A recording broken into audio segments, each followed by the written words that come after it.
Narito ang pagsusuri sa maikling kwentong pinamagatang Bangkang Papel. Ito ay isinulat ni Genoveva Edroza Matute.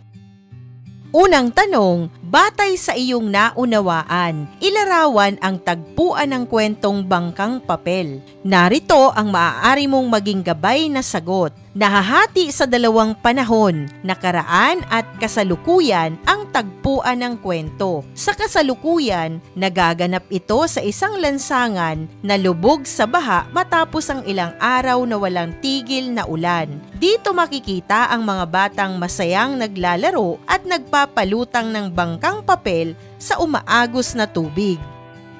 Ang nakaraan ay naganap sa loob ng isang simpleng tahanan ng batang lalaki sa panahon ng digmaan. Ang kapaligiran ay puno ng takot at kaguluhan. May mga putok ng baril, malalakas na dagundong at biglaang liwanag sa dilim. Ang dalawang tagpuang ito ay nagpapakita ng dalawang magkaibang kalagayan. Ang kasiyahan ng mga bata sa kasalukuyan laban sa karahasan at trahedya ng nakaraan.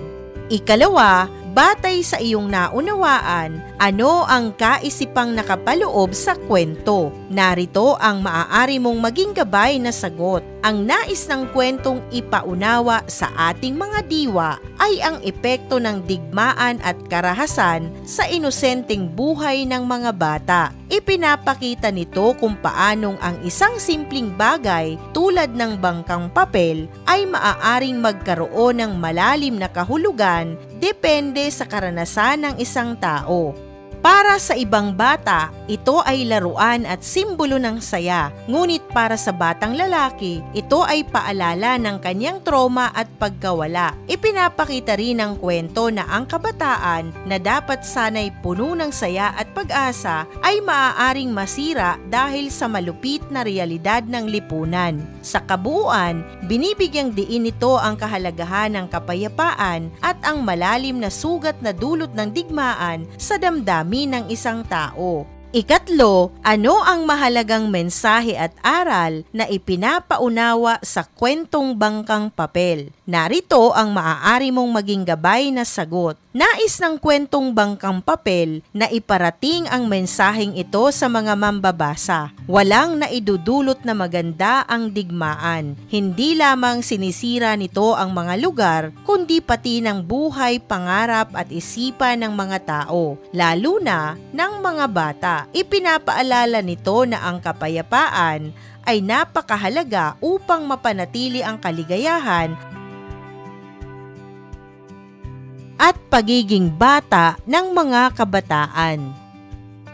Nais din ng kwentong ito na matutunan natin ang mga aral katulad ng pagpapahalaga sa kapayapaan at pag-iwas sa karahasan. Pairalin ang malawak na pag-unawa sa kapwa dahil lahat ng tao ay may mga pinagdadaanan na hindi natin nauunawaan at nakikita sa panlabas nilang ipinapakitang kalagayan. Maaaring ang simpleng bagay sa iba ay may mabigat na kahulugan naman sa iba dahil nga depende ito sa karanasan ng isang tao. At ang panghuli, ang pamilya ay mahalaga saan mang bansa ka naroon. Ang pagkawala nila sa buhay ng isang tao ay magdudulot ito ng matinding epekto.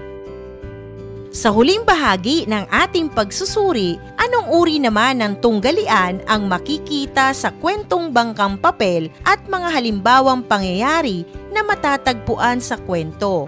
Una, tao laban sa tao. Ano nga ba ang tunggaliang ito? Ito ay tunggaliang nagaganap sa pagitan ng dalawang tao o grupo ng mga tao. Karaniwang may direktang alitan, pagtatalo, o labanan na maaaring pisikal o emosyonal. Ipinapakita rito ang magkasalungat na hangarin, paniniwala o interes ng mga tauhan. Halimbawa, makikita ito sa labanan sa pagitan ng mga sundalo at ng ama ng bata. Ito ay pisikal na tunggalian na nagdulot ng pagkamatay ng ama at pagkasira ng pamilya. Ipinapakita nito ang direktang epekto ng karahasan sa tao.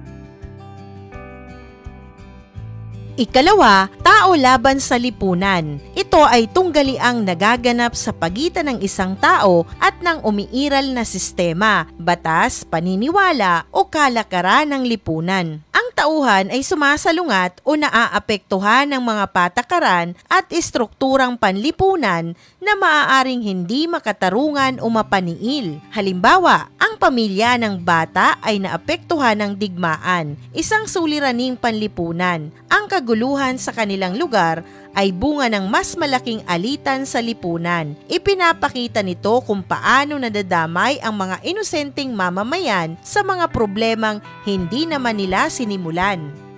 Ikatlo, tao laban sa sarili. Ito ay panloob na tunggalian na nagaganap sa isipan at damdamin ng isang tao. Kabilang dito ang pag-aalinlangan, takot, konsensya o mahirap na pagpapasya. Ipinapakita nito ang pakikipaglaban ng tauhan sa kanyang sariling emosyon o prinsipyo. Halimbawa, ang batang lalaki ay nakararanas ng matinding takot, pagkalito at trauma. Ang kanyang damdamin ay nagiging lang upang maipagpatuloy ang kanyang pagiging masaya bilang bata. Ito ay panloob na tunggalian na bunga ng kanyang karanasan. Ikaapat, tao laban sa kalikasan. Ito ay tunggaliang nagaganap sa pagitan ng tao at ng mga puwersa ng kalikasan tulad ng bagyo, baha, lindol o iba pang likas na pangyayari. Ipinapakita nito ang pakikibaka ng tao upang mabuhay at makaligtas sa harap ng kapangyarihan ng kalikasan. Halimbawa, ang walang tigil na ulan at pagbaha sa kasalukuyang tagpo sa kwento. Bagamat hindi ito pangunahing tunggalian, ipinapakita nito ang kapangyarihan ng kalikasan at kung paano ito nagiging bahagi ng karanasan ng mga tauhan.